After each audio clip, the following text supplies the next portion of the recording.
Hi friends, first of all I'm sorry ఎందుకు చెప్పాననేది నేను లాస్ట్లో చెప్తాను. డే 6 వచ్చేసి స్క్వాట్స్ ఇంటూ హీల్ ట్యాపింగ్. మన స్క్వాట్ పొజిషన్లో కిందకి వెళ్ళి పైకి వచ్చేటప్పుడు హీల్ ట్యాపింగ్ అనేది చేయాలి. 3 sets 30 రిపిటేషన్స్ ఇవి చేయాలి. దీని తర్వాత ఒక 3 minutes రెస్ట్ తీసుకొని ఆఫ్టర్ ఫస్ట్ ఎక్సర్సైజ్ తర్వాత స్టాండింగ్ పొజిషన్లో టో ట్యాపింగ్ అనేది చేయాలి. ఇవి 4 sets 30 రిపిటేషన్స్ అనేవి చేయాలి.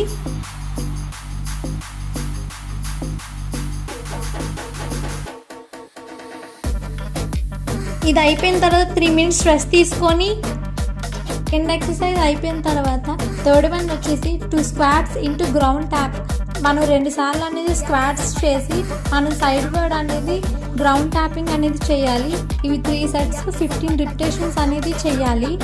ఫ్రెండ్స్, నేను సారీ చెప్పాను కదా, నాకు ఆన్సరింగ్ అనేది బాగోలేదు, అందుకే డైలీ వీడియోస్ అనేది అప్లోడ్ చేయలేదు.